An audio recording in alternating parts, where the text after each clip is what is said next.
ஓம் ஸ்ரீ 18ஆம் படி கருப்பண்ணசாமியே போற்றி போற்றி போற்றி.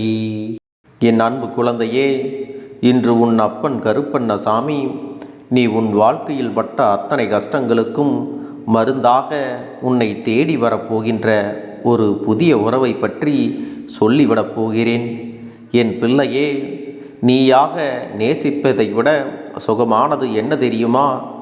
நீ ஒருவரால் நேசிக்கப்படுவது. அப்படிப்பட்ட ஒரு உறவினை உன்னிடத்தில் நான் கொண்டு வந்து தரும் பொழுது எப்பொழுதும் நீ வேண்டாம் என்று சொல்லிவிடாதே.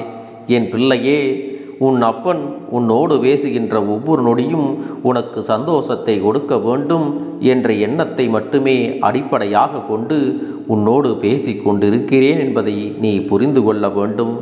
என் பிள்ளையே, உன் வாழ்க்கையில் உனக்கு இருக்கின்ற குழப்பங்களும் பிரச்சனைகளும் உன்னை விட்டு நீங்க வேண்டுமல்லவா? தான மன அமைதி வேண்டுமல்லவா? நீ எதுவெல்லாம் இந்த வாழ்க்கையில் உனக்கு வேண்டுமென்று என்னிடத்தில் வந்து கையேந்தி நின்றாயோ அதையெல்லாம் நிச்சயமாக உன் வாழ்க்கையாக்கி உனக்கு நான் கொடுக்கத்தான் போகிறேன். உன் வாழ்க்கையில் என்னென்ன தீமைகள் இருக்கிறது, எதையெல்லாம் உன் வாழ்க்கையில் நடத்தி கொடுத்தால் நீ அப்படிப்பட்ட தீமைகளிலிருந்தும் கஷ்டங்களிலிருந்தும் பிரச்சனைகளிலிருந்தும் மீண்டு வருவாய் என்பது உன் அப்பன் எனக்கு நன்றாக தெரியுமல்லவா? அதற்காகத்தான் இப்படிப்பட்ட ஒரு உறவினை உன்னிடத்தில் கொண்டு வந்து சேர்க்கப் போகிறேன். என் பிள்ளையே, உனக்கு தாமதமாக கிடைக்கிறது என்று நீ ஒரு நாளும் எண்ணி வருத்தப்படாதே. உன் வாழ்க்கையில் எந்த நேரத்தில் எது கிடைக்க வேண்டும் என்று இருக்கிறதோ அப்படிப்பட்ட நேரத்தில்தான் உனக்கு எல்லாம் கிடைக்கப் போகிறது என்பதை நீ புரிந்து கொள்ள வேண்டும். உனக்கு கிடைக்கக்கூடியது எல்லாம் தாமதமாக இருந்தாலும் அதை நினைத்து வருத்தப்படாமல் எது நடந்தாலும் எது வந்தாலும் இந்த வாழ்க்கையில் உனக்கான மகிழ்ச்சி எப்பொழுதுமே உன்னை தேடி வரும் என்பதை முதலில் நீ நம்ப வேண்டும். இந்த வாழ்க்கையில் எத்தனை உறவுகள் நம்மை சுற்றி இருந்தாலும் அவர்களிடத்திலிருந்து நமக்கு கிடைத்தது எல்லாம் ஏமாற்றம்தான், இவர்கள் நமக்கு செய்தது எல்லாம் துரோகம்தான் என்று சொல்லி நீ மனம் வருந்தி கொண்டிருந்தாய் அல்லவா? என் குழந்தையே, நான் சொல்லும்படி நீ நடந்து கொள்ள வேண்டும். உன் மனதில் இருக்கின்ற எத்தனையோ பிரச்சனைகள் எல்லாம் வாழ்க்கையில் உன்னை அடுத்த கட்டத்திற்கு நகர முடியாமல் அப்படியே சிறை பிடித்து வைத்திருக்கிறது அல்லவா? இதையெல்லாம் உன் அப்பன் உன் வாழ்க்கையில் சரி செய்து கொடுப்பதற்காகவே வந்திருக்கிறேன். அதற்காக நீ உன்னுடைய ஒத்துழைப்பை இந்த அப்பனிடத்திலே கொடுக்க வேண்டும். இந்த அப்பன் உன்னோடு துணையாக இருக்கும் பொழுது நீ நல்ல மனநிலையோடு எல்லா விஷயங்களையும் எதிர்கொள்ள பழக வேண்டும். உனக்கு ஒரு கஷ்டம் என்று ஒன்று வரும் பொழுது மூளையில் முடங்கி கிடப்பேன் என்று சொல்வதை விட என்ன பிரச்சனை வந்தாலும் என் அப்பன் கருப்பண்ணசாமி எனக்கு துணையாக நிற்கிறார், நான் எழுந்து நடப்பேன், எல்லாவற்றையும் நான் மீண்டு வருவேன் என்று தைரியத்தோடு நீ சொல்ல வேண்டும். அப்பொழுதுதான் இந்த கருப்பண்ணசாமி எனக்கும் அது பெருமை, உன்னாலும் நேர்மறையான எண்ணங்களோடு மீண்டு வர முடியும் என்பதையும் நீ புரிந்து கொள்ள வேண்டும். உன் வாழ்க்கையில் இத்தனை காலமும் எத்தனையோ ஏமாற்றத்தையும் துரோகத்தையும் சந்தித்த உனக்கு நம் வாழ்க்கையில் நம் மீது உண்மையான அன்பு கொண்டு இந்த வாழ்க்கை முழுமைக்கும் நிறைந்து இருக்கக்கூடிய ஒரு உறவை தேடி நீ அலைகிறாய் அல்லவா? அப்பேற்பட்ட ஒரு உறவு உன் வாழ்க்கையில் உனக்கு கிடைக்கப் போகிறது என்றால் நிச்சயமாக உன் வாழ்க்கை உனக்கு முழுமையாகிவிடும். என்னதான் பிரச்சனைகளை உனக்கு சமாளிக்க தெரிந்திருந்தாலும் இது போன்ற ஒரு உறவு நம்மோடு இருக்கிறது என்றால் எதையும் எதிர்கொள்கின்ற துணிவானது உனக்குள் தானாகவே வந்துவிடும். நமக்கு என்ன நடந்தாலும் நம்மை ஏனென்று கேட்பதற்கு நமக்காக ஒருவர் இருக்கின்றார். நம் வாழ்க்கையில் எந்த விஷயங்கள் நடந்தாலும் அதற்காக ஆறுதலாகவும் துணையாகவும் ஒருவர் இருக்கின்றார் என்று சொல்லி பக்கபலமாக துணையை நீ பெறத்தான் போகின்றாய். அப்பன் சொன்னதை விட ஒருபடி மேலாகத்தான் உன் வாழ்க்கையில் ஒரு புதிய உறவானது நிச்சயமாக உனக்கு கிடைக்கப் போகிறது. இந்த வாழ்க்கையில் இத்தனை காலமும் நீ ஏங்கிய உன்னுடைய தவிப்பு என்னவென்று நான் நிச்சயமாக அறிவேன். எப்படியாவது இந்த வாழ்க்கையில் ஏதாவது ஒரு விஷயத்தை முழுமையாக பெற்றுக்கொள்ள வேண்டும். என் அப்பனே கருப்பண்ணசாமி, நான் உன்னையே கதி என்று வந்திருக்கிறேன் என்று என்னிடத்தில் நீ சொன்னாயல்லவா? உன்னுடைய தூய்மையான உள்ளத்தையும் தூய வார்த்தைகளையும் நல்ல உள்ளத்தையும் நல்ல பயபக்தியையும் கண்டுதான் உனக்கு இந்த வாழ்க்கையினை நான் கொடுக்கப் போகிறேன்.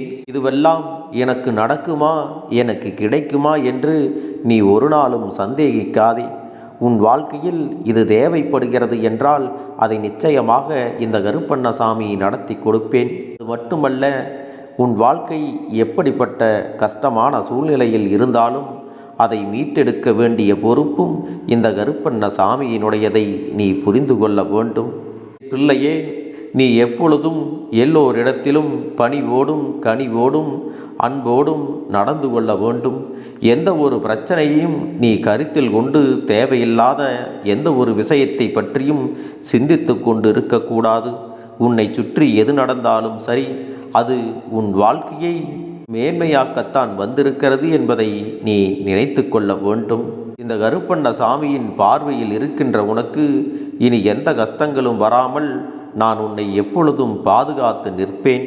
அதையும் தாண்டி உனக்கு ஒரு பிரச்சனை வருகிறது என்றால் அந்த பிரச்சனைகளை எல்லாம் உன்னை சோதிப்பதற்காகவும் உன்னுடைய மன வலிமையை அதிகரிப்பதற்காகவும் வருகின்ற சோதனைகள் என்பதை நீ புரிந்து கொள்ள வேண்டும்.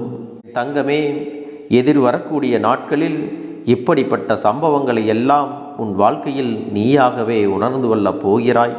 அப்படி இருக்கின்ற நேரத்தில் எந்த ஒரு பிரச்சனைகளையும் கண்டு நீ பயப்படக்கூடாது. நம்முடைய வாழ்க்கையில் மாற்றங்கள் நடக்கும். எங்கிருந்து யார் வந்து இதை நமக்கு செய்வார்கள் என்று நீ யோசிக்க வேண்டிய அவசியம் இல்லை. ஏனென்றால் உன் வாழ்க்கையில் தெய்வம் ஒரு விஷயத்தை நடத்த வேண்டும் என்று முடிவு செய்து விட்ட பிறகு அது எப்படி நடக்கும், யாரால் நடக்கும் என்றெல்லாம் உன்னால் முழுமையாக கணித்து விட முடியாது. உன் அப்பன் உனக்கு கொடுக்கின்ற இந்த உறவானது எந்த காலத்திலும் உன்னை விட்டு விலகாத ஒரு உறவாக இருக்கும். எந்த நேரத்திலும் உனக்கு உறுதுணையாக நின்று உன்னுடைய கஷ்டங்களில் பங்கெடுத்து கொள்கின்ற ஒரு நல்ல நட்பு கொண்ட உறவாகவும் இருக்கும். இந்த உறவை கண்டாலே உன்னுடைய மனதிற்குள் சந்தோஷம் பிறந்துவிடும். எப்பேற்பட்ட கஷ்டத்திலும் நம்மை காத்திட்ட இவர்கள் இனி எக்காலத்திலும் நம்மை கைவிட மாட்டார்கள் என்ற நம்பிக்கை உனக்குள் தானாகவே பிறந்துவிடும். இத்தனை சந்தோஷத்தையும் ஒரு சேர உனக்கு கொடுக்க நினைத்திருக்கின்ற இந்த கருப்பனை நீ எப்பொழுதும் மறந்துவிடக்கூடாது. பிள்ளையே, இந்த வாழ்க்கையில் சில நேரங்களில் எல்லாம் நல்லவர்கள் யார், கெட்டவர்கள் யார் என்றெல்லாம் உன்னால் கணிக்க முடியவில்லை அல்லவா? அப்படி இருக்கக்கூடிய சூழலில் நாம் நல்லவர்களை தவறாக புரிந்து கொண்டாலும் அவர்களின் நடத்தை உனக்கு அங்கே காண்பித்து கொடுத்துவிடும். அதனால் யாரிடத்தில் எப்படிப்பட்ட குணங்கள் இருக்கிறது என்று தெரிந்து கொண்டு அதற்கு ஏற்றபடி நீ எல்லோரிடத்திலும் பழக வேண்டும். உன்னுடைய மனதில் எதிர்பார்ப்புகள் இல்லாமல் யதார்த்தமான அன்பினைத்தான் நீ எல்லோரிடத்திலும் வெளிப்படுத்த வேண்டும். என் பிள்ளையே, அப்பன் கொடுக்கின்ற உறவானது உனக்காக வரவிருக்கிறார் என்றாலும் உனக்கு அதில் விருப்பம் இல்லை, அதில் உனக்கு நாட்டம் இல்லை என்று சொல்வாயானால் நீ ஒருபோதும் கலங்காதே. உனக்காக உன் அப்பன் கருப்பண்ணசாமி எப்போதும் துணையாக இருக்கிறேன். உன்னை எப்போதும் வழிநடத்தி உனக்கு நல்ல விஷயங்களை நடத்தி கொடுப்பேன் என்பதையும் நீ நினைவில் வைத்து கொள்ள வேண்டும். என் அன்பு குழந்தைக்கு இந்த கருப்பண்ணசாமியின் ஆசீர்வாதங்களும் அன்பும் துணையும் என்றென்றைக்கும் முழுமையாக கிடைத்து கொண்டே இருக்கும்.